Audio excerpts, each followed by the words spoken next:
Si alguna vez has visitado el Parque Nacional de las Grandes Montañas Humeantes, déjame un comentario y cuéntame a qué parte fuiste. Y si esta es la primera vez que escuchas lo que realmente ocurre en Cadescoú cuando cae la noche, asegúrate de darle like y suscribirte al canal, porque vas a querer oír el resto de esta historia. Antes de contarte lo que pasó, necesito que entiendas algo.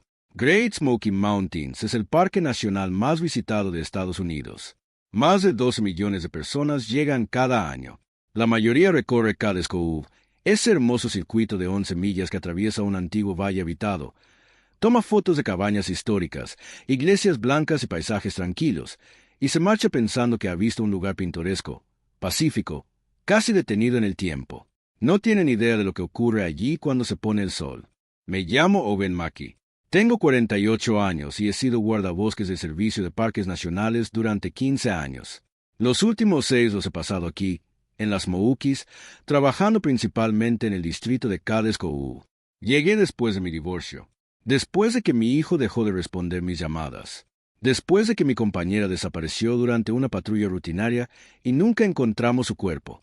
Vine aquí para esconderme de mis fracasos. En cambio, encontré algo peor. Cadescoú es un valle de unas 6 millas de largo, rodeado de montañas. Desde la década de 1820 hasta 1937, fue el hogar de una comunidad próspera. Granjas, iglesias, escuelas, molinos. Luego, el gobierno federal compró la tierra para crear el parque, y los residentes fueron obligados a marcharse. La mayoría se fue. Algunos permanecieron hasta morir, protegidos por acuerdos antiguos. La última residente original murió en 1999. Pero según los protocolos que seguimos, no todos los que se quedaron en Cadescoú se fueron realmente. Era mi segundo día de trabajo cuando la jefa de guardabosques Judith Brennan me llamó a su oficina. Tenía 52 años, ascendencia cherokee por parte de madre, y ese aspecto curtido de alguien que ha pasado décadas en estas montañas. En la pared, detrás de su escritorio, había un documento enmarcado que nunca había visto en ningún otro parque. «Necesitas leer esto antes de patrullar el Coú», dijo, deslizándolo sobre la mesa. El encabezado decía: Asterisco Great Smoky Mountains. NPS. Cadescoú. Protocolos. Uso interno únicamente. 1. Nunca entre al área de Cadescoú solo después de las 6 de la tarde, especialmente a las iglesias antiguas o cementerios. 2. Si encuentra juguetes de niños colocados en patrones sobre los senderos, no los toque. Marque la ubicación y salga de inmediato. 3. No se acerque a personas vestidas con ropa del siglo XIX en Cadescoú. No son recreadores históricos. 4. Si excursionistas informan haber escuchado sus nombres desde el bosque, bájelos de la montaña inmediatamente. No es eco. 5. Personas desaparecidas en el Coú. Búsqueda solo durante el día. Nunca salga de sendero por la noche. 6. No siga senderos de venado que conduzcan a antiguos hogares abandonados. No serán huellas de venado. 7. Si ve luces en Gregory's Cave después del anochecer, no investigue. Informe a la jefa inmediatamente. Lo leí 2 veces. Luego levanté la vista hacia Brennan. Señora, con todo respeto, ¿qué es esto?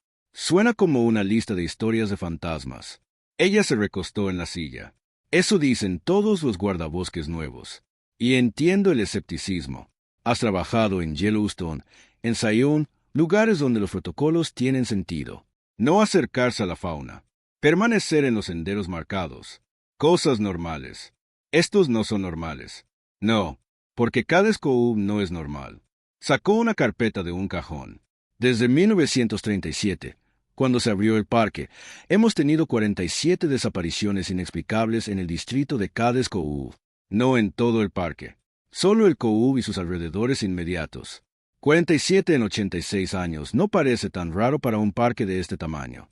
Esas son solo las inexplicables. Desapariciones completas. Sin cuerpos. Sin evidencia. Sin cierre.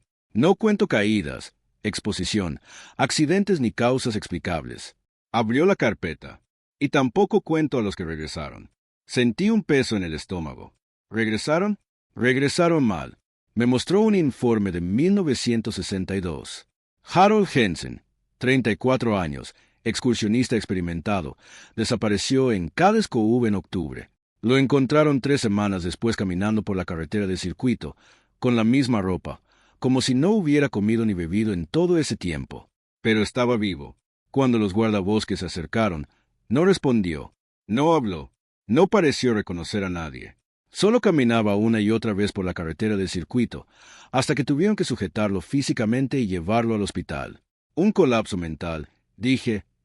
La exposición puede causar. Su temperatura corporal era de 87 grados Fahrenheit. Debería haber estado muerto. Y cuando intentaron sacarlo del valle, más allá del límite propio de Cades Cove, comenzó a gritar. ¿A gritar qué? Nada. Solo gritaba. Tuvieron que sedarlo. Cerró la carpeta. 3 días después murió. Sin explicación médica. Sus últimas palabras fueron, todavía me llaman. Tengo que volver. Sentí que se me erizaba la piel. ¿Quiénes? Eso es lo que estos protocolos intentan evitar que averigües. Brennan se levantó y caminó hasta la ventana que daba a las montañas. Owen, te contraté porque tienes experiencia, porque has enfrentado situaciones difíciles y porque, después de lo que le ocurrió a tu compañera en Zion, pensé que entenderías que a veces pasan cosas malas en lugares salvajes. Sentí que se me cerraba la garganta. Sara había desaparecido durante una revisión rutinaria de sendero. La buscamos durante 2 semanas. Nunca encontramos ni una huella. Lo sé, dijo Brennan. Leí los informes. Lo siento mucho. Se volvió hacia mí. Pero necesito saber algo. ¿Puedes seguir estos protocolos incluso cuando no tengan sentido? Incluso cuando cada instinto te diga que investigues, que busques, que ayudes. Ese es mi trabajo. Ayudar. Tu trabajo es mantener a la gente a salvo. A veces eso significa seguir reglas que parecen una locura. A veces significa aceptar que hay cosas en estas montañas que no entendemos y no podemos controlar.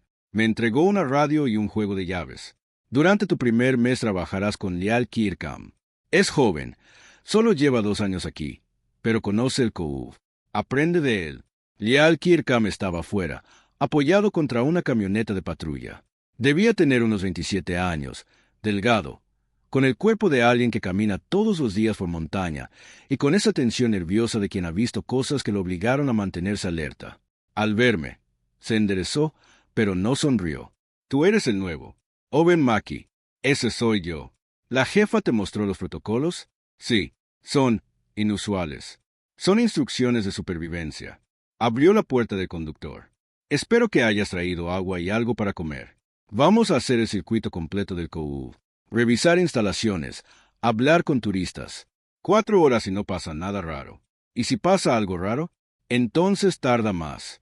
Por fin sonrió, aunque la sonrisa no le llegó a los ojos. Sube. Te voy a mostrar por qué existen los protocolos. Entramos a Cades Cove alrededor de las 10 de la mañana. La carretera de 11 millas ya estaba llena de turistas. Autos detenidos para fotografiar venados. Familias frente a edificios históricos. Ciclistas aprovechando las horas sin vehículos. Todo parecía normal. Pacífico. Exactamente como prometían los folletos. Se ve bonito de día, ¿verdad? Dijo Lial mientras pasábamos junto a la cabaña de John Oliver. Ese es el asunto con el Cove. De día, con turistas alrededor, es uno de los lugares más hermosos del mundo. Pero después de las 6, cuando se cierra el circuito y todos se van, cambia. ¿Cambia cómo? Ya lo verás. O tal vez no, si tienes suerte y sigues los protocolos. Se detuvo cerca de la iglesia metodista, un edificio blanco de madera que parecía sacado de una postal. Esta es una de las 3 iglesias históricas del Cove, construida en 1902. Todavía se usa para eventos especiales de vez en cuando. Parece inofensiva, ¿no? Sí. El año pasado, una pareja de turistas decidió hacerse fotos de compromiso aquí al atardecer. Se quedaron hasta las 7, después del cierre. Un guardabosques los encontró a las 9, sentados en los escalones de la iglesia, llorando. No quisieron explicar qué había pasado. Solo repetían que habían escuchado cantos desde adentro. Tal vez oyeron otra cosa. Viento entre las vigas. Animales. La mujer era música profesional. Tenía oído absoluto. Dijo que eran himnos gospel, cantados en armonía a 4 voces por al menos 20 personas. Gospel antiguo de los Apalaches. Lial volvió a conducir. Esa iglesia no tiene congregación desde 1944, y esas 20 voces no venían de nuestro tiempo. Eso es imposible. Sí, eso dije yo mi primera semana. Luego lo escuché. Me miró de reojo. El septiembre pasado hacía una patrulla tarde. Me aseguraba de que todos los turistas hubieran salido antes de cerrar las rejas. Pasé frente a la iglesia a las 6:30, justo al anochecer. Las ventanas estaban oscuras, la puerta cerrada con llave, pero escuché las voces como si estuvieran justo ahí dentro, cantando a más ingrase. ¿Qué hiciste? Exactamente lo que dice el Protocolo 1. Me subí a la camioneta y me fui. No investigué, no miré por las ventanas, no me acerqué. Se lo informé a Brennan, y ella lo anotó en el registro. Pasa 3 o 4 veces al año. Seguimos por el circuito, deteniéndonos en cada estructura histórica. Liam me señaló detalles que jamás habría notado solo. Que edificios tenían más incidentes, que zonas del valle parecían atraer más sucesos extraños, que senderos llevaban a lugares que los guardabosques evitaban después del anochecer. A mediodía paramos en el área de Cable Mi para almorzar. Había familias en las mesas, niños jugando, gente disfrutando de un hermoso día de septiembre. Todo parecía tan normal que por un momento casi olvidé los protocolos y las historias extrañas. La jefa me dijo que tu compañera desapareció en Sayón, dijo Lial, desenvolviendo un sándwich. ¿Te contó sobre el guardabosques Weber? No, Garrett Weber. Estuvo aquí 8 años antes de que yo llegara. Buen guardabosques. Experimentado. Conocía estas montañas mejor que nadie. Hace 3 años recibió un aviso sobre un niño desaparecido en el Cove. 8 años. Se separó de sus padres cerca del centro de visitantes alrededor de las 5. Ya sabía hacia dónde iba la historia. Garrett organizó la búsqueda. Continuó, pero era finales de octubre y oscurecía temprano. A las 6 todavía no lo habían encontrado. Siguió buscando. Siguió buscando. Mandó a los otros guardabosques de regreso y dijo que haría una última pasada por la zona de la iglesia bautista primitiva. Eso fue a las 6:15. Nunca volvimos a verlo. ¿Y el niño? Lo encontraron sano al día siguiente, escondido bajo la cabaña Oliver. Se había quedado dormido y no escuchó que lo llamaban. El niño estaba bien. Leal aplastó la botella de agua vacía. Pero la camioneta de Garrett apareció cerca de la iglesia. Puertas abiertas. Motor encendido. La radio todavía prendida. Ni una señal de él. Ni huellas. Ni evidencia. Nada. Buscamos durante semanas. Perros. Helicópteros. Rastreadores expertos. Se esfumó. Brennan dijo que algunos regresan. Algunos sí. Garrett no. Pero 3 semanas después, otro guardabosques hacía la revisión matutina del circuito y encontró el sombrero de Garrett en medio de la carretera, justo frente a la iglesia. Alguien pudo haberlo dejado allí. Estaba empapado, Owen, y no había llovido en 2 semanas. Empapado como si lo hubieran sacado de un río, pero no hay ningún río cerca de esa iglesia. Se levantó y recogió su basura. Después de eso, el Protocolo 1 se volvió oficial. Antes era más una recomendación. Después de Garrett, se volvió obligatorio. Ningún guardabosques entra solo al Cove después de las 6. Punto. Esa tarde atendimos cosas normales de guardabosques. Turistas acercándose demasiado a los venados, un choque menor en la carretera de circuito, alguien que había dejado las llaves dentro del auto. Problemas normales con soluciones normales. Casi me hizo olvidar todo lo demás. Entonces, cerca de las 4, cuando íbamos hacia la salida para terminar el turno, Lial frenó de golpe. ¿Viste eso? Señaló hacia la línea de árboles, a unos 50 metros de la carretera. Miré, pero no vi nada raro. Solo bosque, sombras de la tarde, la vegetación densa de las Moukis. ¿Ver qué? Había alguien de pie entre los árboles. Ropa antigua. Tomó los binoculares y escaneó la zona. Ya no está, pero juro que vi a alguien. Parecía una mujer con un vestido largo, de los 1800. Protocolo 3. No acercarse a personas vestidas con ropa del siglo XIX. No son recreadores. ¿Deberíamos revisar? No. Lial bajó los binoculares. Le temblaban un poco las manos. Eso es lo peligroso del Protocolo 3. Dan ganas de investigar porque parece inofensivo. Solo alguien con ropa vieja. Tal vez un recreador histórico o alguien perdido. Pero nunca es eso. ¿Cómo lo sabes? Porque no se mueven bien. Se quedan demasiado quietos o se mueven mal, como si no tocaran del todo el suelo. Y si te acercas, desaparecen. No corren, no se esconden.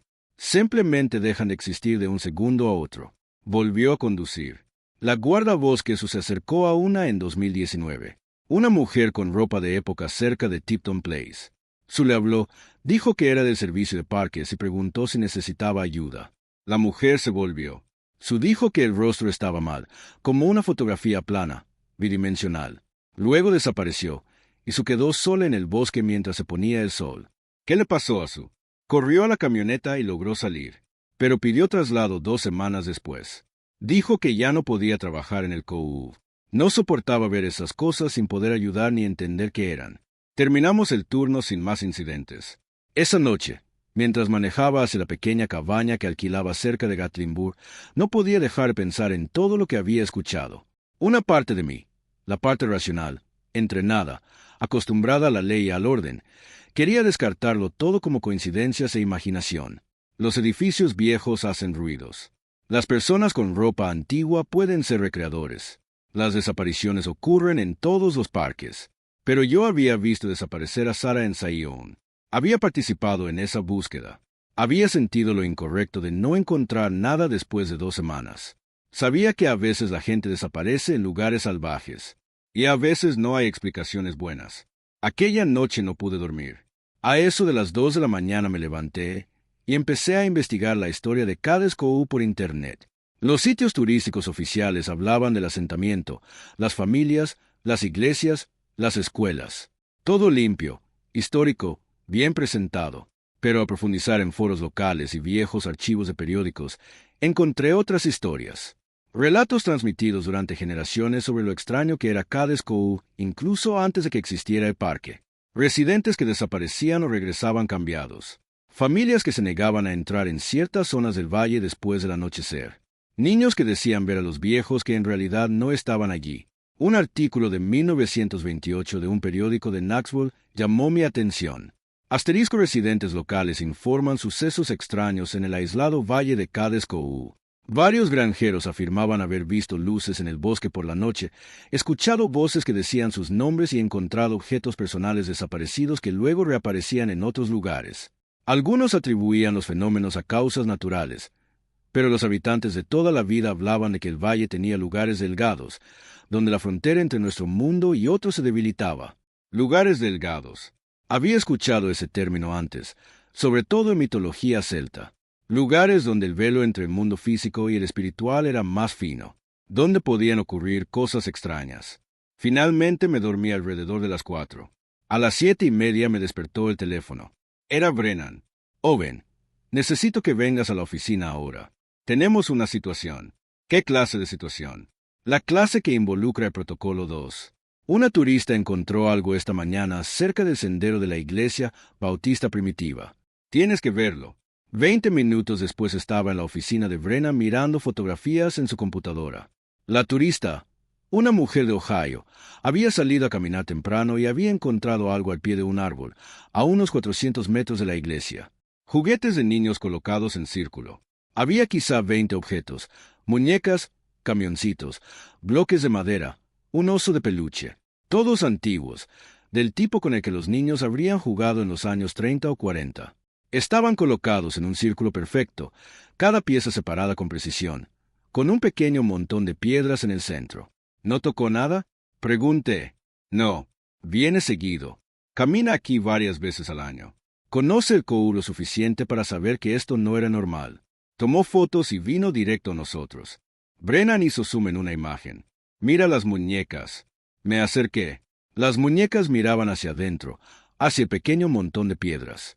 Sus ropas eran antiguas, pero parecían casi nuevas, aunque los juguetes en sí parecían de otra época. El protocolo 2 dice que no las toquemos y marquemos la ubicación. ¿Qué pasa si las tocamos? Sinceramente, no lo sé. El protocolo se estableció después de un incidente en 1976, antes de los registros digitales. Lo único que tengo es una nota escrita a mano en los libros antiguos. El guardabosques Miche alteró juguetes colocados cerca de la iglesia. Fue encontrado inconsciente 3 horas después, a 2 millas de la ubicación original, sin memoria del tiempo transcurrido. Pesadillas severas durante meses. Traslado solicitado. Cerró la imagen.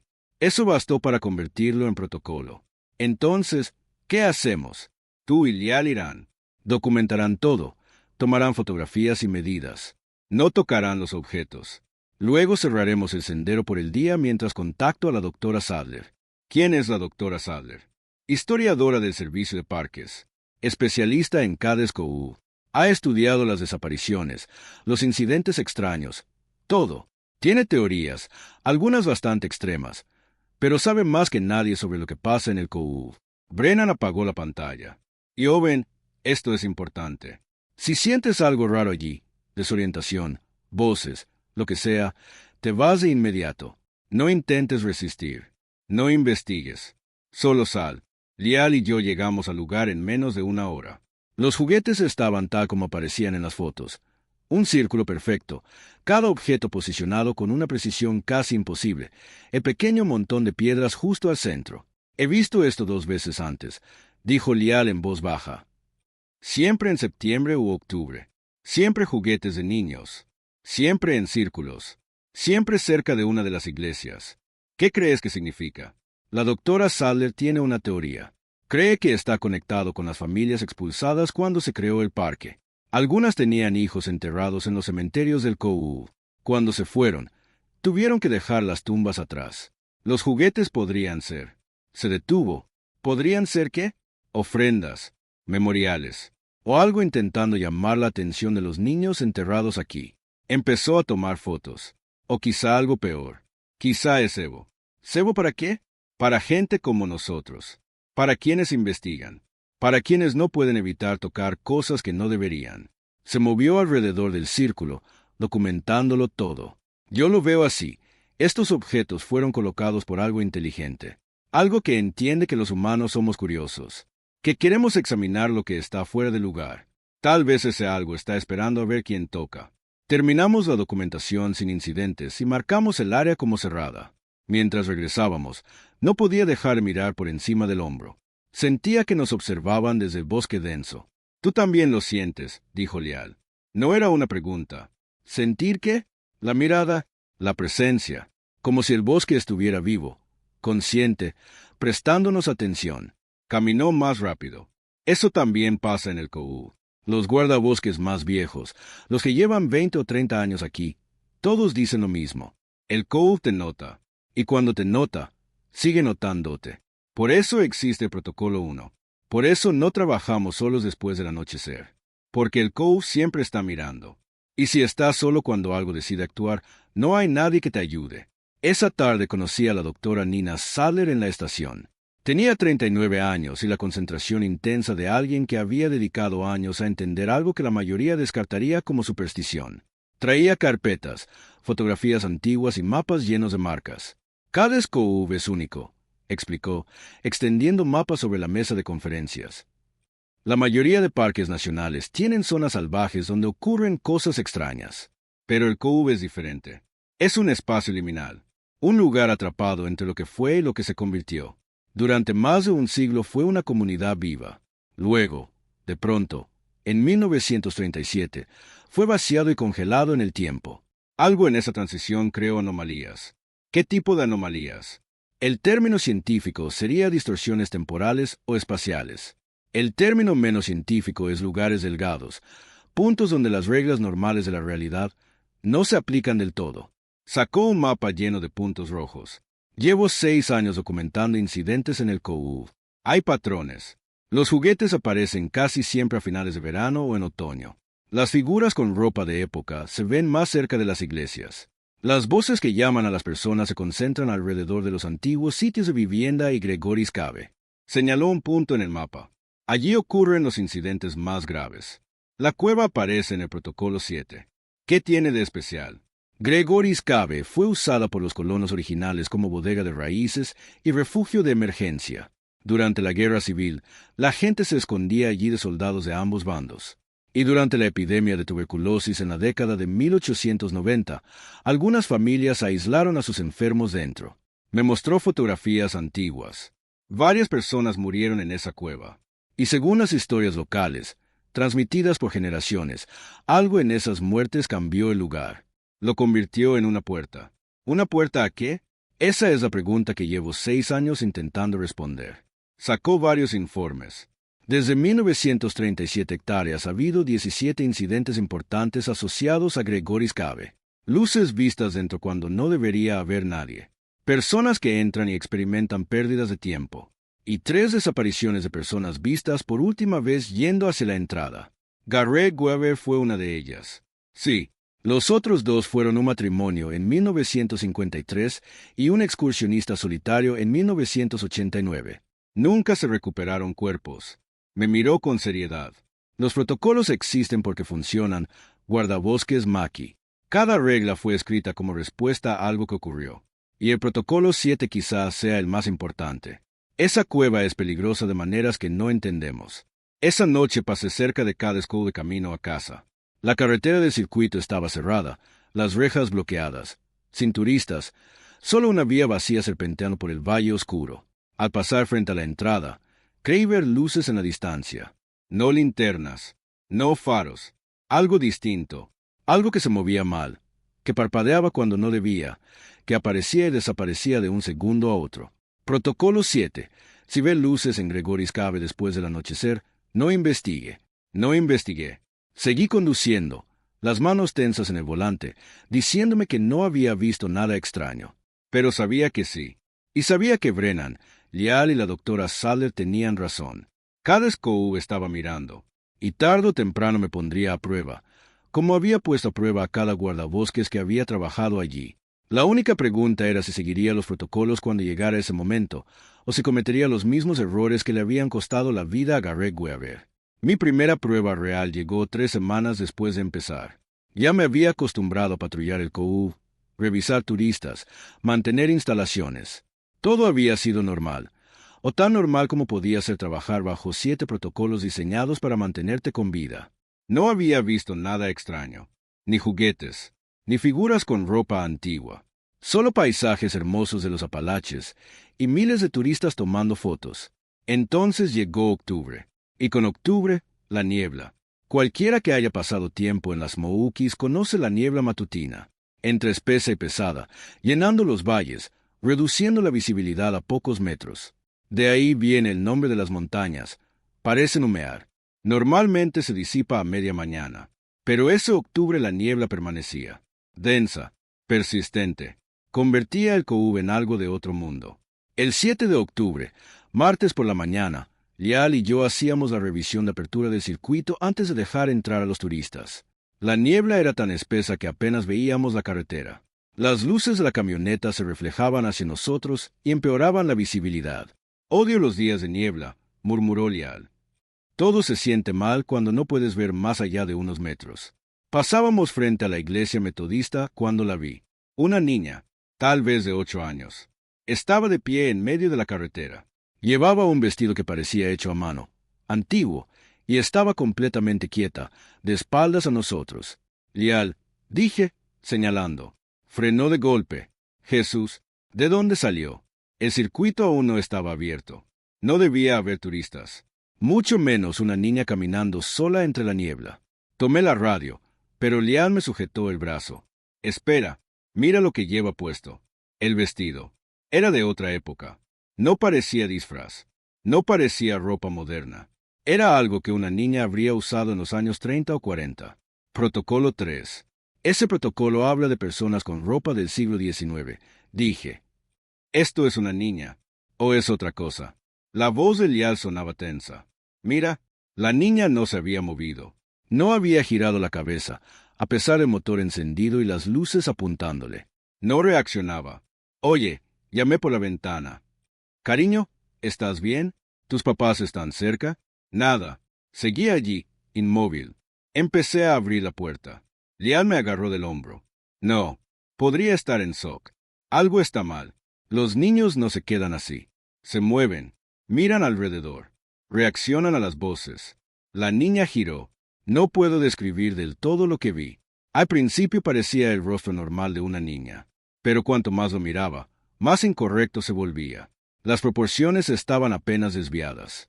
Los rasgos eran demasiado simétricos. La expresión, completamente vacía. Y sus ojos, no reflejaban la luz de los faros como deberían. La absorbían, como mirar dentro de 2 pequeños vacíos. Conduce, dije en voz baja. Rodéala. Ahora, Lial puso la camioneta en marcha y avanzó lentamente a un lado de la figura. Al pasar, la niña no se movió. No giró la cabeza para seguirnos. Se quedó ahí, mirando la dirección donde habíamos estado, como una estatua. En el espejo lateral la vi durante 5 segundos más. Luego simplemente ya no estaba. No caminó, no corrió, no se perdió en la niebla. Solo desapareció. ¿Qué diablo fue eso? Pregunté. Me temblaban las manos.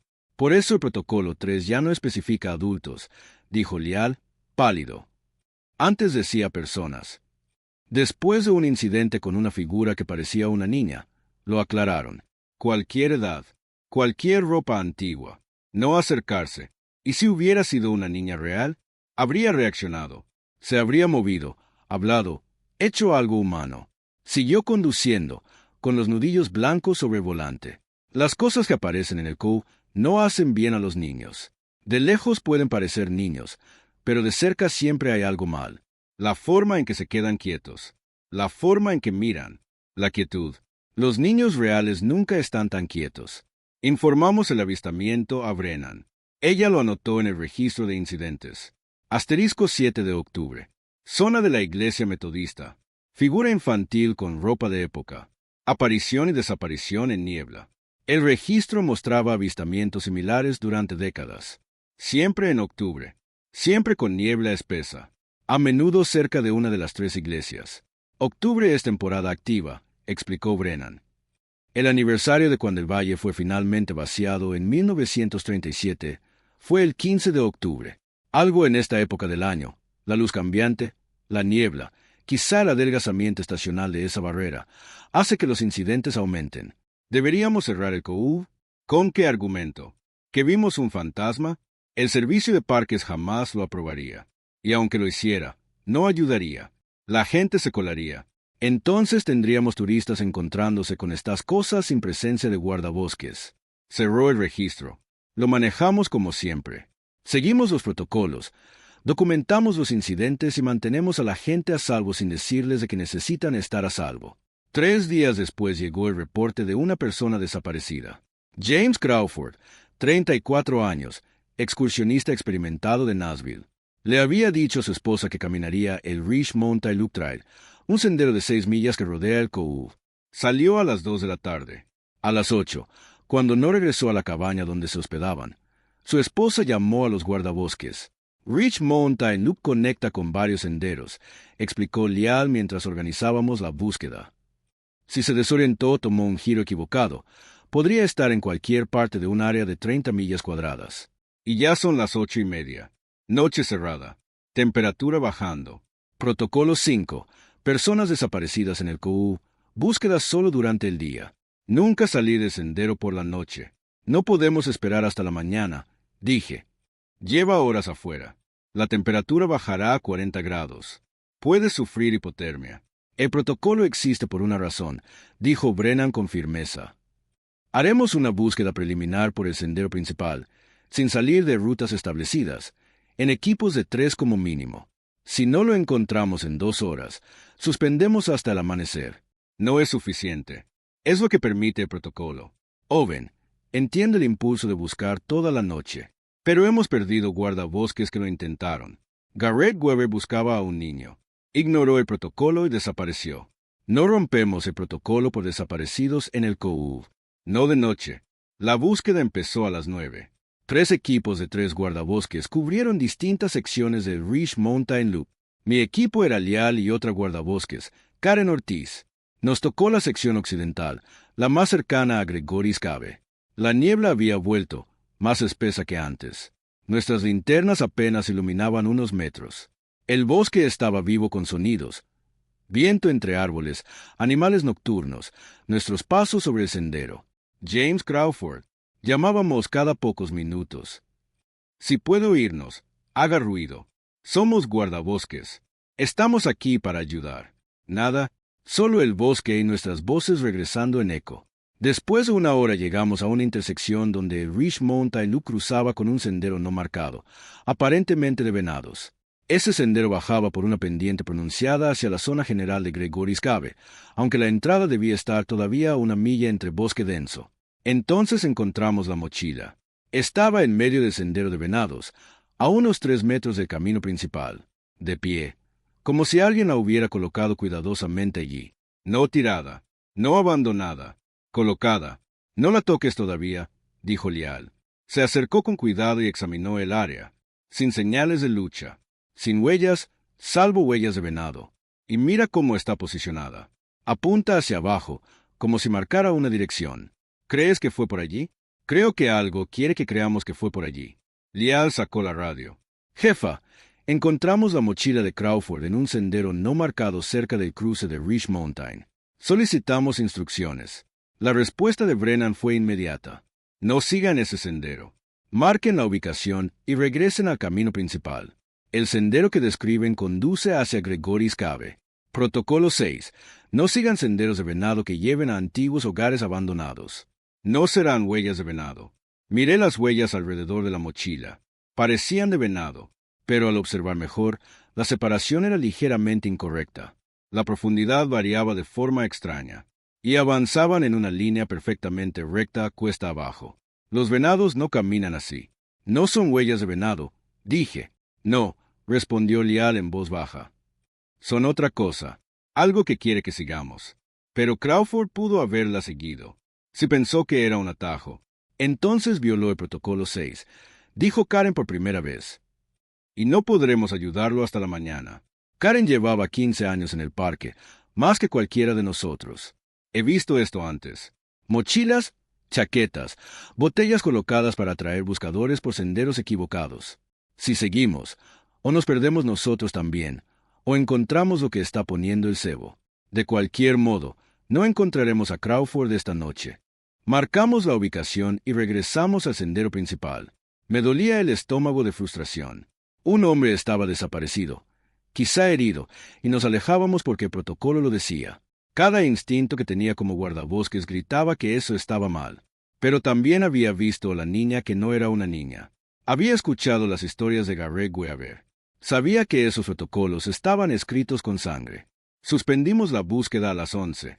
Al salir del COUB en la camioneta, vi luces en la distancia, moviéndose entre los árboles cerca de donde estaría Gregory's Cave. No eran linternas.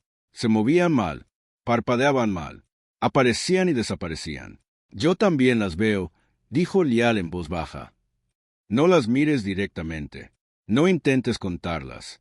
Solo sigue conduciendo.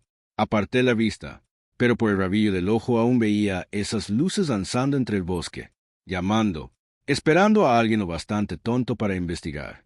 A la mañana siguiente reanudamos la búsqueda al amanecer. 6 equipos, más de 30 guardabosques y voluntarios, cubriendo senderos y caminos. Encontramos a James Crawford a las 8:45. Estaba sentado sobre una roca cerca de la entrada de Gregory's Cave, vivo, consciente, pero completamente ausente. Su ropa estaba húmeda por el rocío, señal de que había pasado allí la noche. Tenía los ojos abiertos, fijos en la boca de la cueva. Cuando nos acercamos, no reaccionó. James Crawford, ¿puede oírme? Me arrodillé junto a él y revisé sus signos vitales. Pulso lento pero estable. Respiración normal. Temperatura corporal baja, pero no peligrosa. Físicamente parecía bien, pero no respondía. No hablaba. No apartaba los ojos de la cueva. Traigan una camilla, ordenó Brennan. Lo llevaremos al hospital en Townsend. Y nadie mira dentro de esa cueva. Ojos en el paciente. Nos tomó 4 personas colocarlo en la camilla. No se resistió, pero tampoco ayudó. Permaneció rígido, mirando. Cuando empezamos a alejarlo, habló de pronto. Todavía llaman, dijo con una voz vacía. Las voces. Quieren que entre. Quieren mostrarme dónde fueron los otros. No escuche, dijo Brennan con firmeza. James, míreme.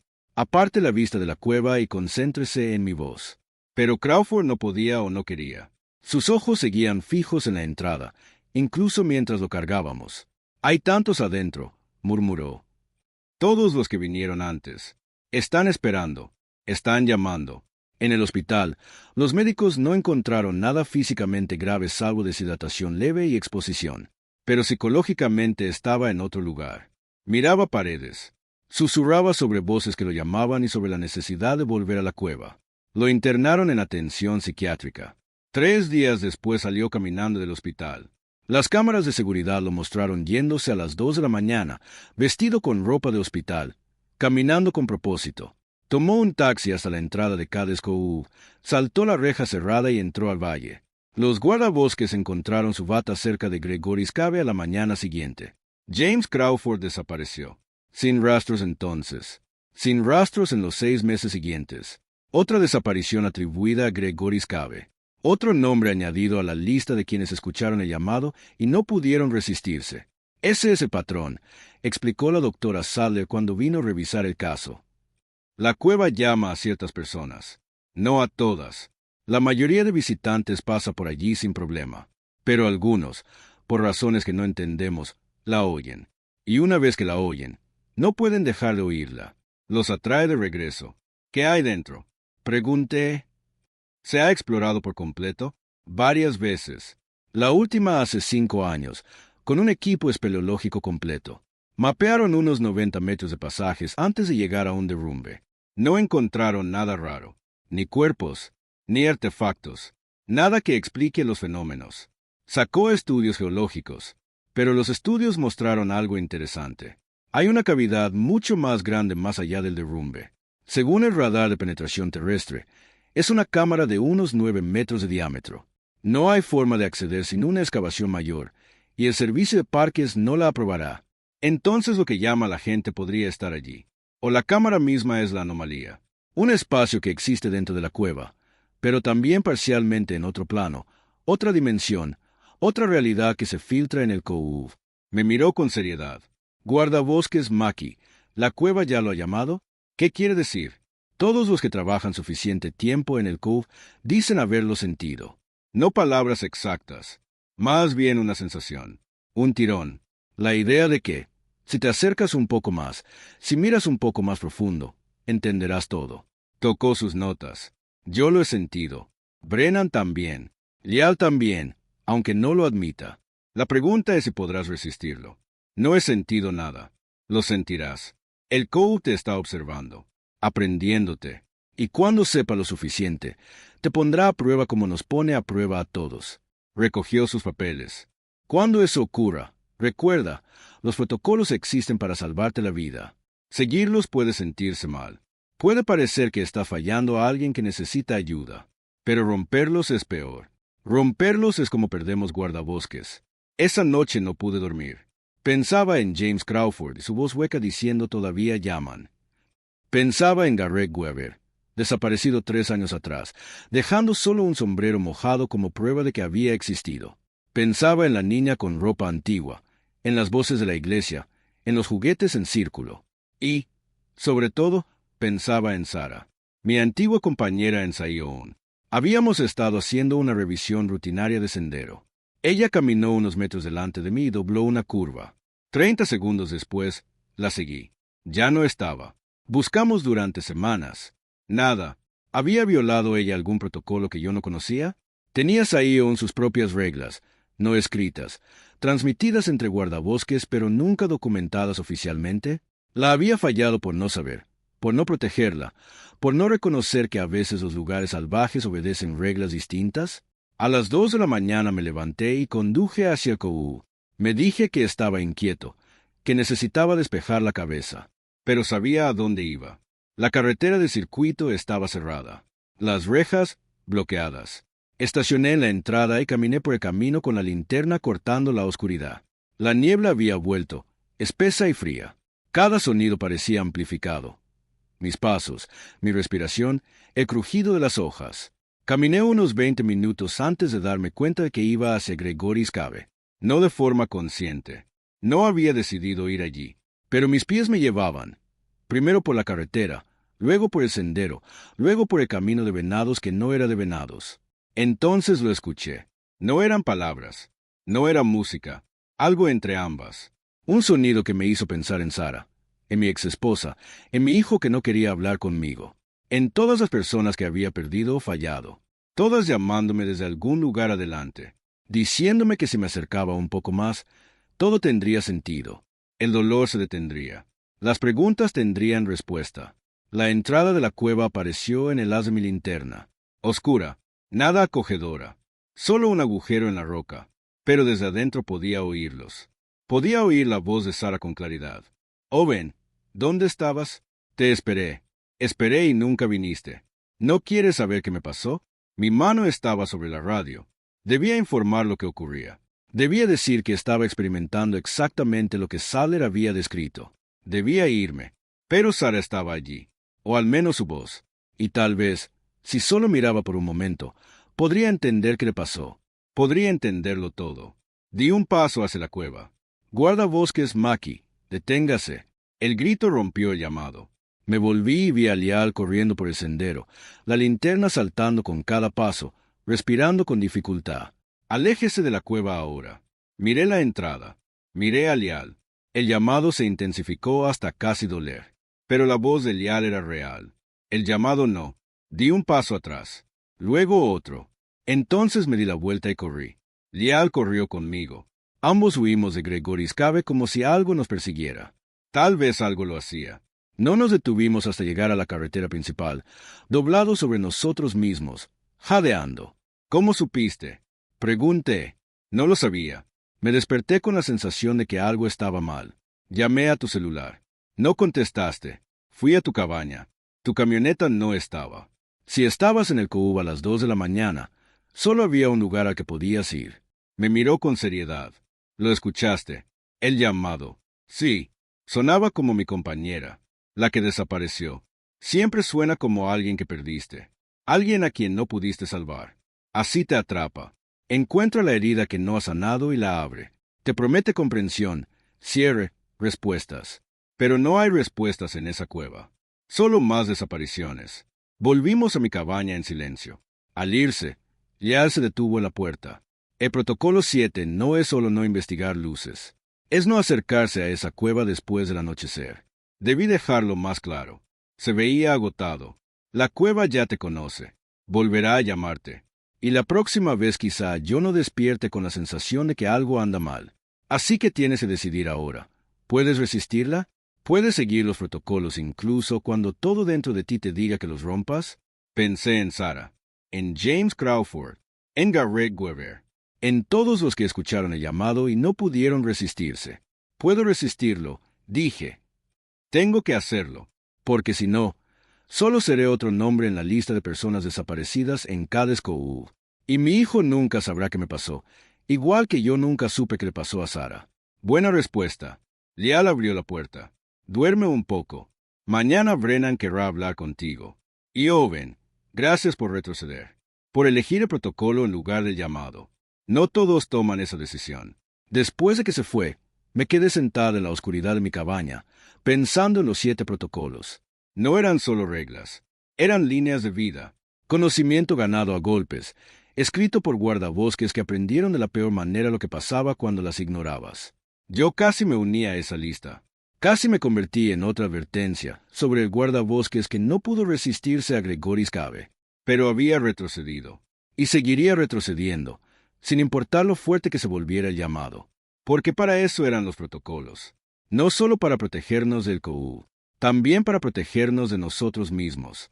Después del incidente en Gregory's Cave, Brennan me reasignó. Nada de patrullas en solitario, nada de turnos al atardecer, nada de trabajo en la sección occidental del Coub, cerca de la cueva. Siempre estaría con Lial o Karen, solo de día, y con instrucciones estrictas de reportar cualquier sensación de ser atraído hacia lugares específicos. No es un castigo, me explicó en su oficina la mañana siguiente. Es protección. Una vez que la cueva te llama, no deja de hacerlo. Solo se queda más silenciosa por un tiempo, esperando que bajes la guardia. ¿Cuánto dura lo temporal? Depende. Algunos guardabosques nunca vuelven a trabajar esa sección. Otros, después de unos meses, logran resistir el tirón. Me miró fijamente. Owen, necesito saber si podrás trabajar aquí a largo plazo. Si el Coub se metió demasiado en tu cabeza, si no puedes dejar de pensar en esa cueva, necesito saberlo ahora antes de que ocurra algo peor. Pasé toda la noche anterior pensando exactamente en eso. Lo inteligente habría sido pedir traslado. Ir a otro parque. Algún lugar normal, donde los únicos peligros fueran animales, clima y estupidez humana. Un lugar sin protocolo sobre no acercarse a personas vestidas de época o no investigar luces en cuevas. Pero seguía pensando en James Crawford. en cómo desapareció de un hospital psiquiátrico y caminó de regreso al COU, en cómo el llamado fue tan fuerte que saltó una reja cerrada a las 2 de la mañana, vestido con ropa de hospital, solo para volver a la cueva, en cómo seguía allí afuera, o no allí afuera, perdido en cualquier espacio que existiera más allá de esa entrada. Alguien tenía que impedir que eso les pasara a otros. Alguien tenía que entender los protocolos, hacerlos cumplir y evitar que los turistas cometieran los mismos errores. Puedo manejarlo, dije. Ahora sé a qué me enfrento. No volverá a pasar. Muy bien, pero estás en periodo de prueba. Cualquier señal de influencia, cualquier indicio de que no sigues protocolos, y se acabó. No perderé a otro guardabosques por este lugar. Octubre avanzó. La niebla iba y venía. El flujo de turistas disminuyó con el frío y el regreso de las familias a la escuela. El COU adoptó su ritmo otoñal, más tranquilo, con excursionistas serios y fotógrafos en lugar de visitantes casuales. Los incidentes continuaron, aunque yo no participé directamente. Lial atendió un reporte de juguetes colocados cerca del área de cable Mi. Karen trató con un turista que afirmó haber visto personas con ropa antigua de pie en el campo cerca de la iglesia bautista primitiva. Todo fue documentado, marcado en los registros y manejado según protocolo. Yo pasaba mis turnos haciendo trabajo rutinario, revisar instalaciones, ayudar a turistas perdidos, dar charlas educativas sobre la historia del valle. Trabajo normal de guardabosques. Pero ahora estaba hiperconsciente de mi entorno. Notaba cosas que antes habría pasado por alto. Zonas frías cerca de ciertos edificios. Lugares donde fallaban los aparatos electrónicos. Puntos donde la radio captaba estática que casi parecía voces. «Estás aprendiendo a ver el COU», dijo la doctora Sadler durante una de sus visitas de investigación. La mayoría de la gente lo experimenta como un sitio histórico. Algunos vemos las capas debajo. Las cosas se persisten desde antes de que el valle fuera vaciado. ¿Cree en fantasmas, doctora Sadler? Creo en energía residual en lugares donde emociones intensas o eventos traumáticos dejan una marca en el paisaje. Si eso es lo que la gente llama fantasmas, no lo sé. Tomaba muestras de suelo cerca de un antiguo hogar. Pero sé que cada COU es más que un valle. La expulsión de cientos de personas, las tumbas dejadas atrás, los hogares abandonados, las vidas interrumpidas, todo eso dejó una marca. Y de vez en cuando esa marca se vuelve visible. ¿Y Gregoris Cave? Eso no tiene que ver con la expulsión. Es anterior al parque. La cueva es diferente. Selló un contenedor de muestra.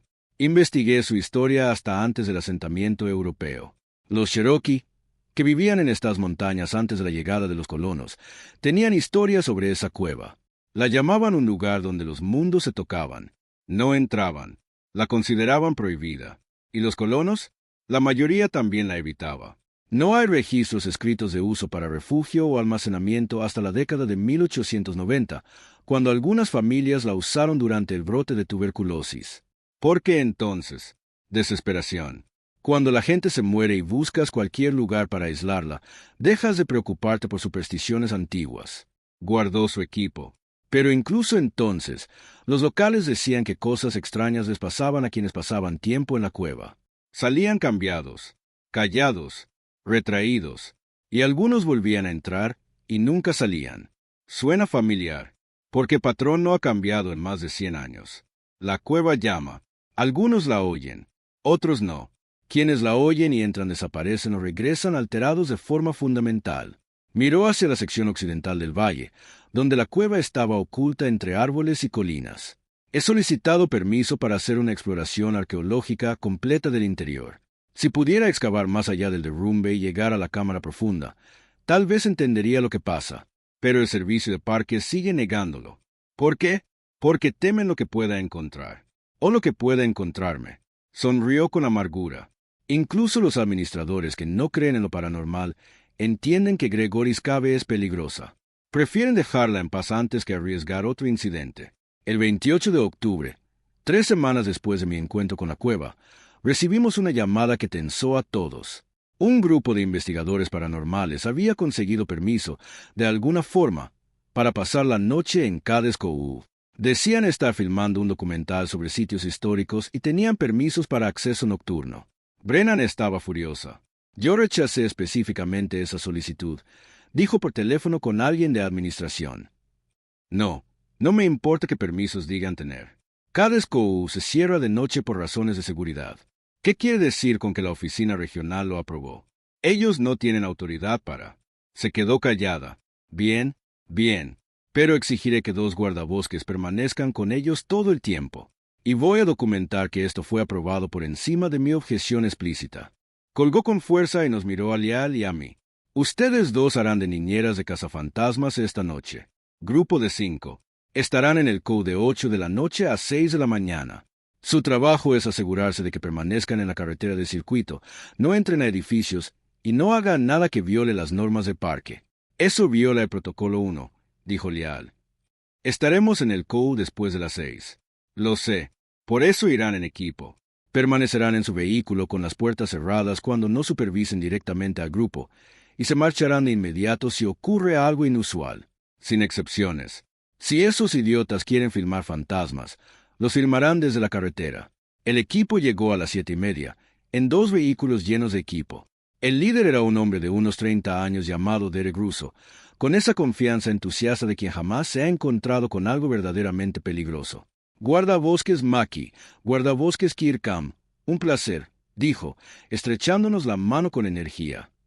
De verdad agradecemos que el servicio de parques nos permita documentar la actividad sobrenatural de KDSCOU. Este episodio va a ser increíble. Reglas básicas, dijo Lial, plano. Permanecen en la carretera de circuito. No entran a edificios. No se internan en el bosque. No se acercan a estructuras después del anochecer. Filman desde sus vehículos o justo al lado. Nosotros estaremos con ustedes todo el tiempo. Cualquier violación y se termina la noche. Claro, claro. Sin problema. Derek ya estaba descargando cámaras. Nos interesan sobre todo las iglesias. Nuestra investigación muestra actividad paranormal significativa en la iglesia metodista y la bautista primitiva. Tenemos sensores electromagnéticos, cámaras infrarrojas, grabadoras de audio. Esto va a ser genial. Lial y yo intercambiamos una mirada. Ambos sabíamos que esas personas estaban a punto de encontrarse con algo para lo que no estaban preparadas. Lo seguimos en nuestra camioneta hasta la iglesia metodista. El sol se ponía, tiñendo el cielo de naranja y rojo. El valle estaba tranquilo, salvo por los grillos y el sonido distante de los alces. Habría sido hermoso si yo no supiera lo que pasaba allí después del anochecer. Muy bien, equipo, dijo Derek cuando instalaron el equipo cerca de la iglesia. Son las 8:15. Empecemos con lecturas base y luego haremos sesiones EVP. Recuerden ser respetuosos. Si hay espíritus aquí, fueron personas primero. Venimos a documentar, no a provocar. Colocaron cámaras en trípodes, grabadoras, detectores de campo electromagnético. Los EMF empezaron a registrar valores altos de inmediato, lo que emocionó al equipo, pero no me sorprendió. La electrónica fallaba cerca de las iglesias. Eso era normal en el COU. Durante la primera hora no pasó nada. El equipo hacía preguntas en la oscuridad. ¿Hay alguien aquí con nosotros? ¿Puede darnos una señal? No venimos a faltar el respeto. Solo queremos comunicarnos. Luego, a las 9:30, recibieron respuesta. Canto, débil, pero inconfundible. Desde dentro de la iglesia, todos se quedaron congelados. Los ojos de Derek se abrieron de par en par. ¿Están oyendo eso? Las grabadoras lo captan. Suena como himnos. Música gospel. Recojan, dije de inmediato. Nos vamos ahora. ¿Qué? No. Esto es exactamente lo que vinimos a buscar. Es increíble. Derek empezó a caminar hacia la iglesia. Lial se interpuso. No se acercará a ese edificio. Y nos vamos ahora mismo. Pero son voces cantando dentro de una iglesia cerrada, sin congregación, sin gente, sin nada que deba producir sonido. Precisamente, dije, con la mano en la radio. Y el protocolo dice que cuando escuchamos eso, nos vamos. El canto se volvió más fuerte. Múltiples voces. Armonía a 4 partes. Gospel antiguo de los Apalaches. Amazing Grace. El mismo canto que Lial había escuchado semanas antes. Los aparatos del equipo se volvieron locos. Los EMF al máximo. Cámaras mostrando orbes y anomalías. Grabadoras captando voces. Esto es una oportunidad única, protestó Derek. O una oportunidad de morir, dijo Lial. Tiene 2 opciones. Recoge el equipo y nos sigue fuera del COU. O nos vamos sin ustedes y luego explica a la administración por qué desobedeció órdenes directas de guardabosques. Una de las integrantes del equipo, Una mujer de unos 25 años llamada Ashley retrocedía hacia los vehículos. Derek, no me gusta esto. Ese canto suena mal. Y mira las ventanas. Todos miramos. Las ventanas estaban oscuras, como debían estar, pero había sombras moviéndose dentro. Sombras de personas de pie, sentadas en bancos, realizando un servicio religioso que no podía estar ocurriendo. Suban a sus vehículos, ordené. Síganos. Salimos del COU. No pueden obligarnos, empezó Derek. Si podemos. Están en un parque nacional después del horario. Tenemos autoridad para retirarlos si determinamos que hay un problema de seguridad. Y estoy determinando que lo hay. Señalé los vehículos. Muévanse ahora. El canto se detuvo de golpe. El silencio repentino fue peor que la música. Entonces escuchamos pasos. Pasos pesados. Como varias personas caminando sobre el piso de madera de la iglesia. Caminando hacia la puerta. La puerta que estaba cerrada con llave y para la cual nosotros teníamos la única copia. Ashley corrió a su vehículo. 2 miembros más la siguieron. Derek se quedó, filmando con la cámara, aunque sus manos temblaban. La puerta de la iglesia vibró, como si alguien tirara de ella desde dentro, tratando de salir, o tratando de que nosotros entráramos. Última advertencia, dijo Lial. Sube al vehículo o te dejamos aquí. La puerta vibró con más fuerza. Luego, de forma imposible, empezó a abrirse. Primero una rendija, luego más. El interior era completamente oscuro, pero desde esa oscuridad se oía respiración. Varias personas respirando al unísono. A Derek se le rompió el valor.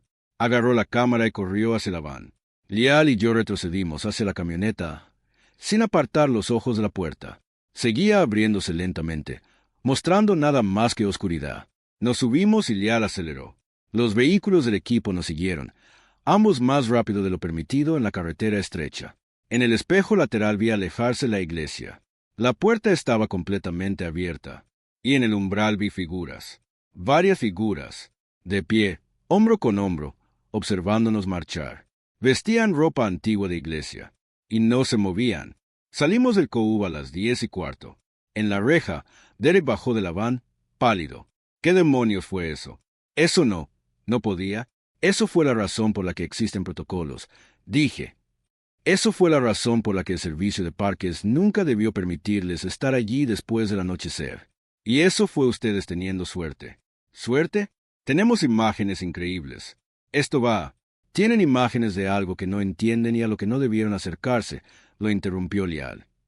Y si son inteligentes, editarán el documental para advertir a la gente que no entra a Cades COU de noche, no para animarlos a venir. Derek miró su equipo y luego la entrada oscura del COU. Esas figuras en la puerta parecían tan reales, pero no podían ser personas, ¿verdad? La iglesia estaba cerrada. No, dije, no eran personas. Ya no, pero lo fueron. Y algo en este lugar, algo en las iglesias o el valle o la historia, las mantiene aquí, las hace aparecer, las hace llamar. Y a veces, si escuchas demasiado, miras demasiado de cerca, también te mantiene aquí a ti.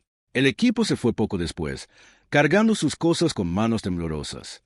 Lial y yo nos quedamos en la reja, asegurándonos de que estuviera bien cerrada. ¿Crees que aprendieron la lección? Preguntó Lial. Lo dudo.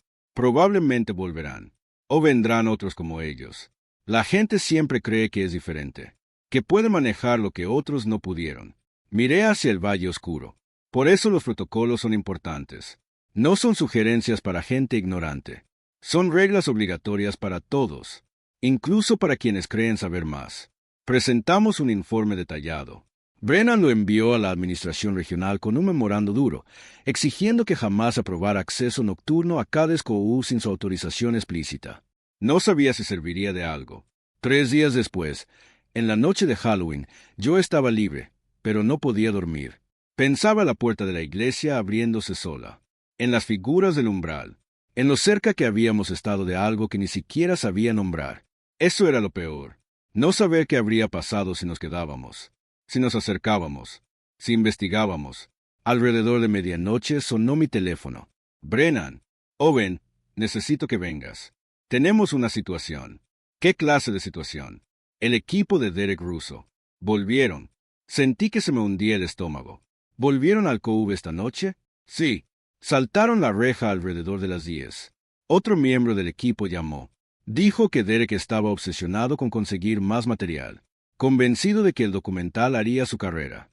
La persona que llamó se quedó atrás, pero Derek y dos más entraron. ¿Mandaste guardabosques? Estoy organizando la búsqueda. Pero Owen, llevan 2 horas allí. Y una de las integrantes acaba de llamar a 911. Su voz estaba tensa. Dijo que Derek entró en Gregory's Cave. El otro intentó detenerlo, pero Derek insistió. Dijo que oía algo llamándolo desde adentro. Lleva 20 minutos dentro. Protocolo 7. Si ve luces en Gregory's Cave después del anochecer, no investigue. Pero Derek no era guardabosques. No conocía los protocolos. Había entrado porque escuchó el llamado. El mismo que casi me atrapó. Voy para allá. Entraremos con fuerza. Mínimo 4 guardabosques. Seguiremos cada protocolo. Si podemos sacar a Derek vivo, lo haremos. Pero no arriesgaremos a nadie más por alguien que violó deliberadamente las normas del parque e ignoró advertencias directas. Llegué a la estación. Lial, Karen y otro guardabosques llamado Tom Britoter ya se equipaban. Brennan nos dio instrucciones rápidas. Derek llevaba 45 minutos en la cueva. Sus 2 compañeros esperaban en la entrada, demasiado asustados para entrar tras él y demasiado asustados para abandonarlo. Entramos en parejas, dijo Brennan. Owen y Lial asegurarán la entrada e intentarán contactar a Derek. Karen y Tom sacarán a los otros 2. Yo coordinaré desde afuera. Nadie entra profundo en la cueva. Nadie sigue sonidos ni llamados. Si no podemos alcanzar a Derek desde la entrada, esperamos a la mañana y traemos equipo de rescate adecuado. Llegamos a Gregory's Cave a la 1:15. Los 2 integrantes del equipo, Asley y un joven llamado Chris, estaban acurrucados cerca de la entrada, aterrados. «No quiere salir», dijo Asley, llorando. «Lo hemos llamado. A veces responde. Dice que ya casi llega, pero sigue entrando más. Y las voces, ahora también las oímos. Muchas voces, todas llamándolo hacia adentro». Me acerqué a la entrada con la linterna. «Derek, soy el guardabosques Mackie. Tiene que salir ahora». No hubo respuesta. Solo silencio y oscuridad. «Derek Russo, si puede oírme, siga mi voz hasta la entrada. Está en peligro». Entonces, muy débilmente, los encontré. La voz venía desde lo profundo. Encontré a dónde fueron todos. Los desaparecidos. Están aquí. Están todos aquí. Derek, vuelva a la entrada. Lo que esté viendo no es real. Es real. Todo es real. La cámara, las figuras, me lo están mostrando todo. Quieren que entienda. Su voz sonaba lejana, soñadora. Quieren que me una, que sea parte del colectivo, que exista fuera del tiempo. Es hermoso. Es. La voz se cortó a mitad de frase. Derek, grité. Derek, nada. Silencio absoluto. Lial puso una mano en mi hombro. Se fue. No lo sabemos. Sí lo sabemos. Igual que los otros. Igual que James Crawford. Igual que Garrett Weber. La cueva ya lo tiene. No podemos simplemente dejarlo. Podemos y lo haremos, porque el protocolo dice que no entramos profundo en esa cueva de noche. Ni por Derek, ni por nadie. Lial ya retrocedía. Él tomó su decisión. Ignoró advertencias, violó reglas y entró en un lugar donde le dijeron específicamente que no entrara. No podemos salvarlo de eso. Sacamos a Asley y Chris del cubo a las 2 de la mañana. Ambos estaban en shock. Apenas respondían preguntas. Al amanecer organizamos una búsqueda formal de Gregory's Cave con equipo profesional y espeleólogos experimentados. Llegaron tan lejos como permitía el derrumbe. No encontraron nada. Ni rastro de Derek Russo. Ni huellas más allá de los primeros 15 metros de pasaje. Ni evidencia de que hubiera estado allí. Simplemente desapareció dentro de la cueva, siguiendo el llamado que había intentado atraparme a mí durante semanas. El servicio de parques confiscó el material del equipo. Nunca vi lo que grabaron, pero Brennan sí. Salió de la sala de revisión pareciendo más vieja, más cansada. El video de la iglesia muestra exactamente lo que describieron. Sombras moviéndose dentro, la puerta abriéndose, figuras en el umbral. Cerró la carpeta. Y el audio en la cueva. Se puede oír a Derek hablando con algo, respondiendo a voces que no aparecen en la grabación. Luego se oye gritar justo antes de que el audio se corte. ¿Seguimos buscando? No. Derek Russo es otro nombre en la lista. Otra desaparición atribuida a Gregory's Cave. Se notificará a la familia. Se realizará una búsqueda oficial y, con el tiempo, será declarado muerto. Me miró, y la vida seguirá. El COU permanecerá abierto. Los turistas seguirán viniendo. Y nosotros seguiremos los protocolos que existen por personas como Derek que no lo siguieron. Habían pasado 3 meses desde que empecé en las Smokies. En ese tiempo había visto cosas que no podía explicar, seguido protocolos que parecían absurdos y estado peligrosamente cerca de convertirme en otra advertencia. Pero seguía allí, seguía vivo, seguía obedeciendo las reglas. Porque los 7 protocolos no solo protegían a los guardabosques, reconocían que algunos lugares obedecen otras reglas, que algunos valles guardan algo más que historia, que algunas cuevas conducen a lugares a los que los seres humanos no deben ir. Cada SCOU era hermoso de día, pero después del anochecer se convertía en otra cosa. Y ahora sabía que los protocolos eran lo único entre nosotros y convertirnos en residentes permanentes de esa otra cosa. Llegó el invierno a las Smokies. La nieve cubrió las montañas. El hielo se formó sobre la carretera de circuito. El flujo de turistas se redujo a casi nada. El COU se volvió más silencioso, más aislado y, de algún modo, aún más extraño. Los árboles desnudos revelaban cosas que el follaje de verano ocultaba. Cimientos viejos más adentro del bosque. Tumbas olvidadas, los huesos de una comunidad que había sido borrada por la fuerza.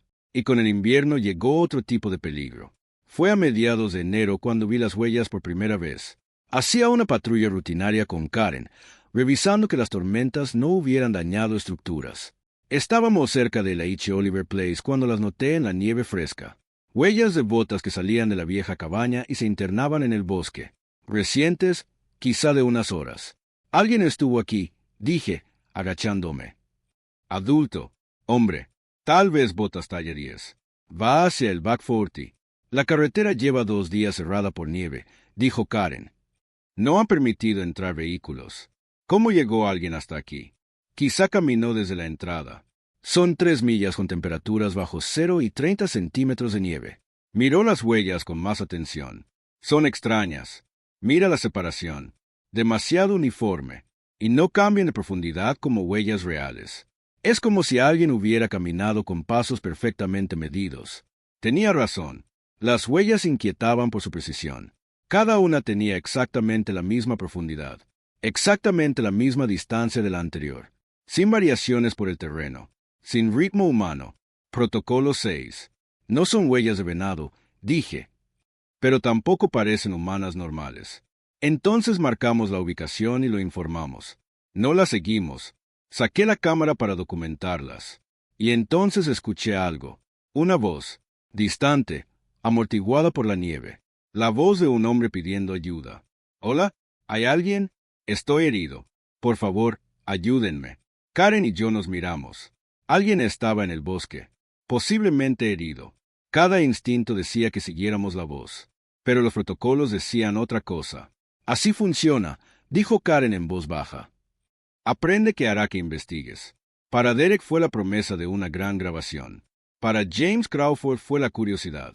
Para ti será alguien que necesita ayuda. Alguien a quien fallaste antes. Tenía razón. La voz no sonaba como Sara, pero podría haberlo hecho. Podría haber sido ella llamándome desde el bosque, herida y asustada, esperando que por fin la ayudara como debía hacerlo en Zion. No seguiremos esas huellas, dije. Nos vamos. Hola, por favor, creo que tengo la pierna rota. No puedo caminar. La voz sonaba más desesperada, más convincente. Ahora, dijo Karen, ya caminando hacia la camioneta. Antes de que diga algo que no puedas ignorar. Nos fuimos e informamos las huellas y la voz a Brennan. Ella lo anotó en el registro como otro intento de lo que había en el COU por atraer guardabosques fuera de los senderos, hacia el bosque, hacia el peligro. Los incidentes de invierno son diferentes, explicó.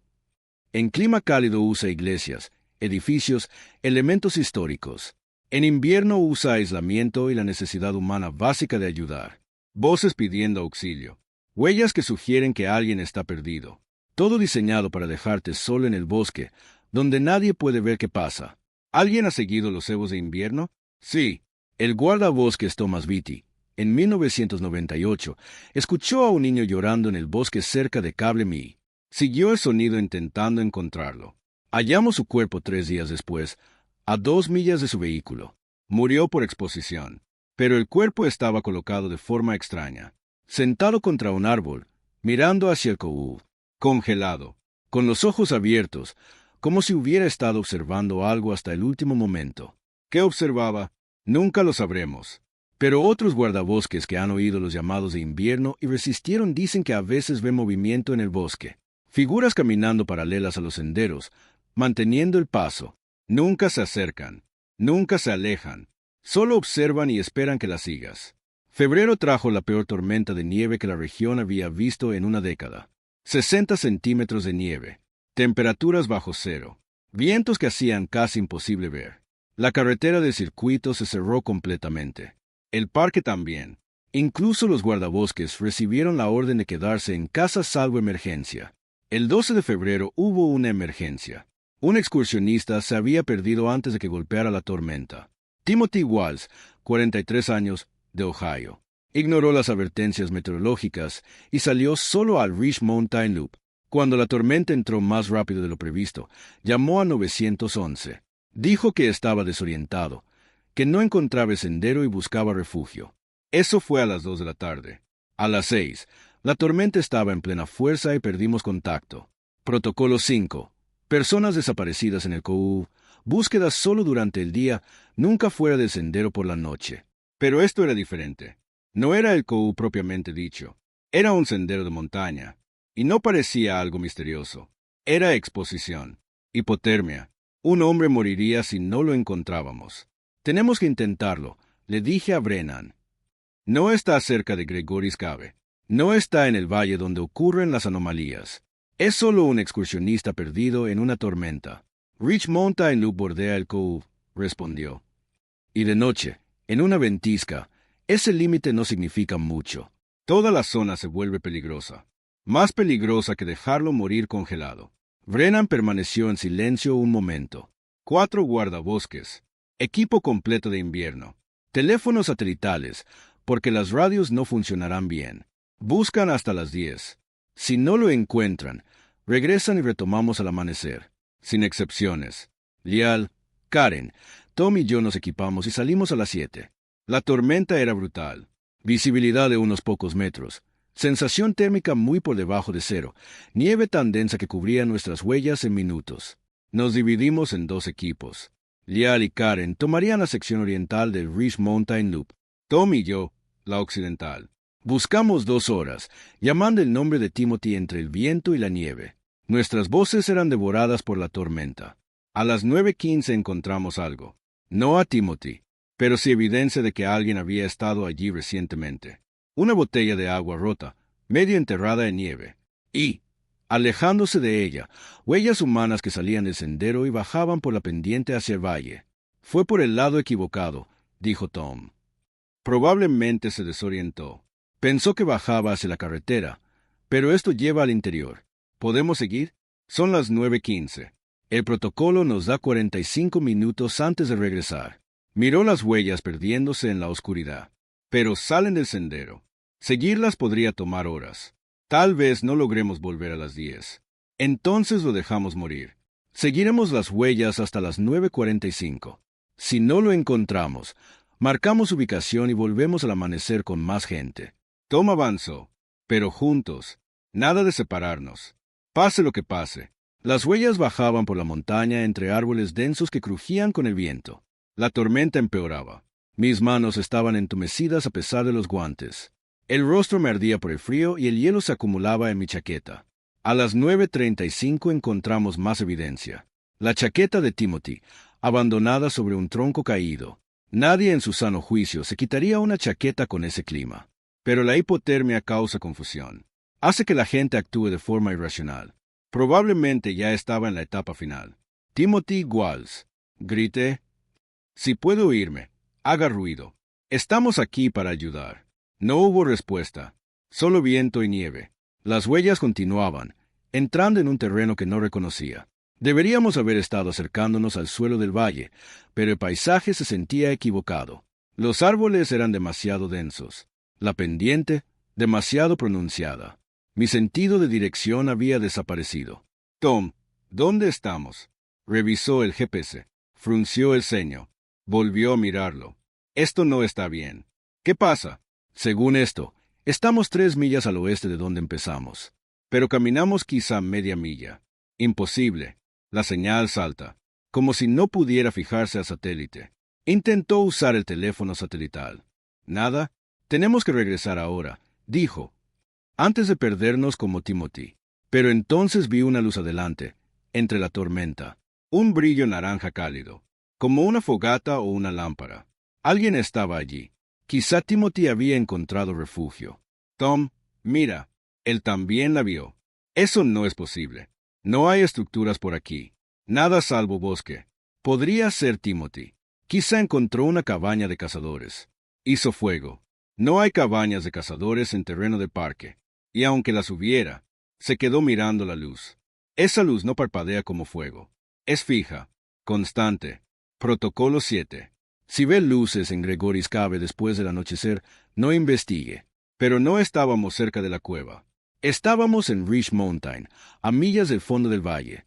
El protocolo no debería aplicar, excepto que empezaba a entender que en el Cove, sobre todo en noches como esa, cuando la tormenta creaba su propio aislamiento, los protocolos aplicaban en todas partes. Nos vamos, dijo Tom con firmeza. Volvemos sobre nuestros pasos. Regresamos al sendero.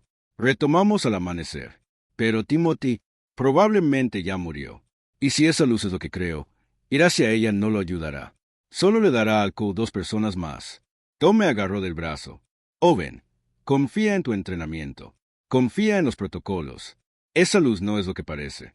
Nos dimos la vuelta y seguimos nuestras huellas.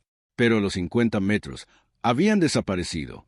La tormenta las había cubierto. O nunca habían estado allí. Estábamos perdidos en una ventisca, sin GPS, sin huellas y con aquella luz naranja detrás de nosotros, pareciendo seguirnos sin importar en qué dirección camináramos. Esto está mal, dijo Tom, intentando otra vez el teléfono. Seguimos sin señal. Estamos en un lugar donde no deberíamos estar, en algún punto entre el bosque normal y lo que existe debajo del Cove. ¿Qué hacemos? Elegimos una dirección y la seguimos. Tarde o temprano encontraremos la carretera del circuito, el límite del parque o algo reconocible. Señaló lo que creía que era el este. Y no miramos esa luz. No la reconocemos. Solo caminamos. Caminamos durante lo que pareció horas, aunque debieron ser 30 minutos. El bosque a nuestro alrededor estaba mal. Árboles demasiado altos. Espacios demasiado amplios. Sonidos que no correspondían al viento ni a la nieve. Y siempre esa luz naranja nos seguía, a la misma distancia. Nunca se acercaba. Nunca se alejaba. Entonces escuché la voz de Sara, clara como el día a pesar de la tormenta. Owen, estoy aquí. Te he estado esperando. Ven a ayudarme, por favor. Me detuve. Tom me sujetó del hombro. No es ella. No es nadie. Sigue moviéndote. Suena exactamente como ella. Por supuesto que sí. Conoce tu debilidad. Conoce lo que no pudiste salvar. Así te atrapa. Me empujó hacia adelante. No escuches. No respondas. Camina. La voz de Sara nos siguió en la tormenta, llamando mi nombre, suplicando ayuda, preguntando por qué la había abandonado. Cada palabra era un cuchillo en el pecho. Cada súplica me hacía querer girarme y encontrarla, ayudarla por fin como debía hacerlo 3 años antes. No es real, repetía Tom. La Sara real se fue. Esto es otra cosa usando su voz. Después de otros 20 minutos, tropezamos con la carretera del circuito. Real, física, inconfundible. Habíamos salido de cualquier espacio en el que habíamos quedado atrapados. La voz de Sara se cortó de inmediato. La luz naranja desapareció. Volvimos a estar en una carretera cubierta de nieve, en una tormenta normal, con un bosque normal alrededor. ¿Qué demonios acaba de pasar? Pregunté, respirando con dificultad. Nos perdimos en el Cove, dijo Tom, temblando de frío o miedo. El Cove verdadero, no la versión turística de día, lo que hay debajo. ¿Y salimos? Tuvimos suerte. Seguimos el protocolo lo suficiente. No investigamos la luz. No seguimos la voz. Seguimos moviéndonos. Eso nos salvó. Llegamos al vehículo a las 10:47, casi una hora después de lo permitido. Lial y Karen ya estaban allí, sin haber encontrado nada en su sección. Brennan estaba a punto de enviar más guardabosques a buscarnos. Nos desorientamos por la tormenta, informó Tom.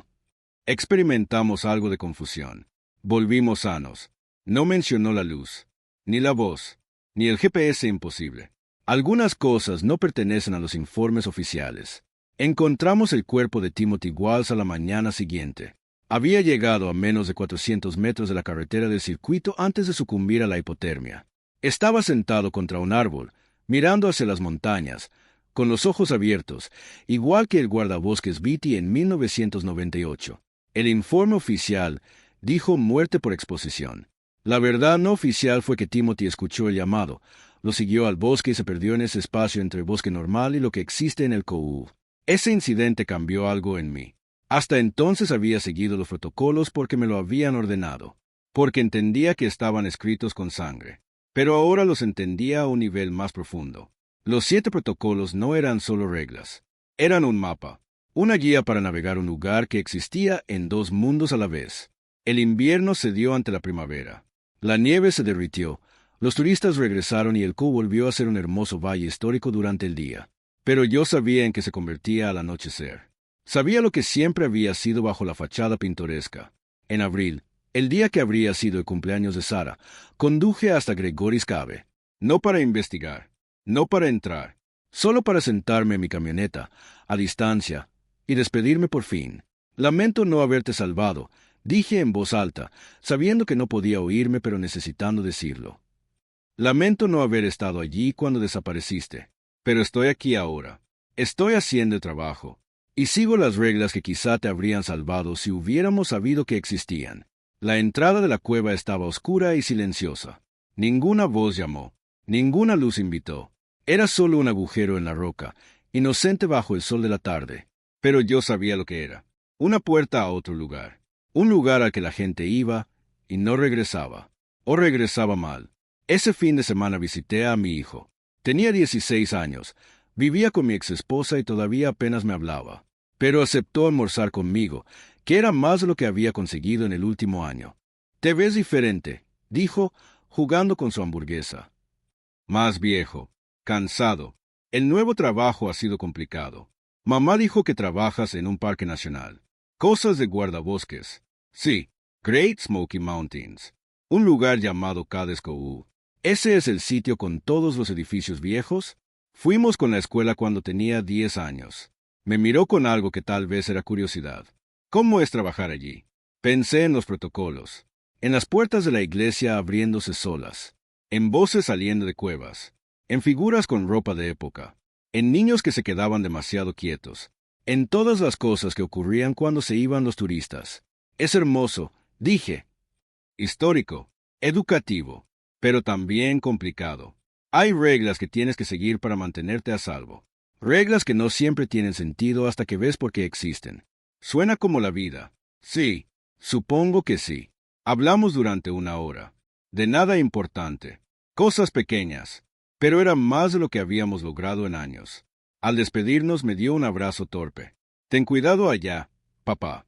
En las montañas y eso. Lo haré. Ahora sigo las reglas. Eso es nuevo, dijo, y sonrió apenas antes de alejarse. Conduje de regreso a Tennessee pensando en reglas, protocolos y el precio que pagamos por romperlos. En Sara, que desapareció porque ninguno de los dos sabía que había reglas que seguir en Zion. En Garrett Weber, que conocía las reglas y aún así las rompió intentando salvar a un niño. En Derek Russo, que descartó las reglas como superstición y pagó por ello. Y en mí. 6 meses después de empezar en las Moukis, comprendiendo por fin que algunos lugares exigen respeto, que algunos valles contienen más que historia, que algunas reglas existen porque personas murieron aprendiendo porque eran necesarias. El lunes siguiente, Brenna me llamó a su oficina. «Te saco de periodo de prueba», dijo. «Has demostrado que puedes trabajar el COU con seguridad. Sigues protocolos. No tomas riesgos innecesarios. Y respetas lo que es este lugar. Eso es todo lo que puedo pedir. Gracias. También voy a ascenderte a guardabosque, señor. Eso trae más responsabilidad, incluyendo entrenar a los nuevos en los protocolos». Me entregó una carpeta. «Tenemos un nuevo contratado que empieza la próxima semana. Universidad de Montana. Trabajó 3 años en Glacier. Buen currículo, pero no conoce el COU. No sabe que a veces los protocolos importan más que el entrenamiento estándar. ¿Quiere que yo le enseñe? Quiero que lo mantengas vivo, como Leal te mantuvo vivo a ti, como Karen y Tom mantienen vivos a todos. Así funciona aquí. El conocimiento se transmite con experiencia, historias, protocolos escritos con sangre y obedecidos porque hemos visto lo que pasa cuando no lo hacemos. El nuevo guardabosques se llamaba Justin Reeves, 27 años, entusiasta, seguro de sus habilidades. Leyó los protocolos con el mismo escepticismo que yo había mostrado 6 meses antes. Su primer día lo llevé por el COU. Le mostré las iglesias, los antiguos hogares, los edificios históricos que los turistas amaban fotografiar. Todo parecía pacífico bajo el sol de primavera. Es un lugar hermoso, dijo Justin. Pero esos protocolos, las 7 reglas sobre no acercarse a gente con ropa antigua y no investigar luces, parecen bastante extremos. Lo parecen, admití. Hasta que dejan de parecerlo. Dale tiempo. Entenderás. ¿Cree en fantasmas, guardabosques Maki? Creo en seguir protocolos que han mantenido vivos a guardabosques durante décadas. Y creo que algunos lugares obedecen reglas distintas a las que aprendimos en entrenamiento. Me detuve cerca de la iglesia metodista. Este edificio, por ejemplo, de día es solo una iglesia histórica. Pero después de las 6, a veces se oyen cantos desde dentro. Himnos gospel. Muchas voces. Y si investigas, si te acercas al edificio cuando escuchas ese canto, pasan cosas malas. ¿Qué tipo de cosas malas? Del tipo que hizo necesarios los protocolos. Justin soltó una risa insegura. Me está tomando el pelo. Clásica novatada al nuevo. No es novatada. Son hechos. Quédate suficiente tiempo y lo oirás tú mismo. Y cuando lo hagas, entenderás por qué Protocolo 1 dice que nunca debes entrar solo al COU después de las 6. Terminamos el recorrido. Justin fue educado, pero claramente escéptico. No lo culpé. Yo había sido igual. Algunas cosas tienes que vivirlas para entenderlas. Esa tarde, mientras el sol se ponía sobre el COU, los turistas se marchaban y las rejas quedaban cerradas. Me quedé en la entrada mirando hacia el valle. Las montañas eran hermosas bajo la luz que se apagaba. Los edificios históricos parecían pacíficos, preservados. Todo parecía exactamente como prometían los folletos. Pero yo conocía la verdad. La había aprendido por experiencia, por casi errores, por ver lo que les ocurre a quienes ignoran los protocolos. Cada COU era hermoso, sí, pero también era peligroso de maneras que no podían explicarse en folletos del centro de visitantes ni en materiales de orientación para guardabosques.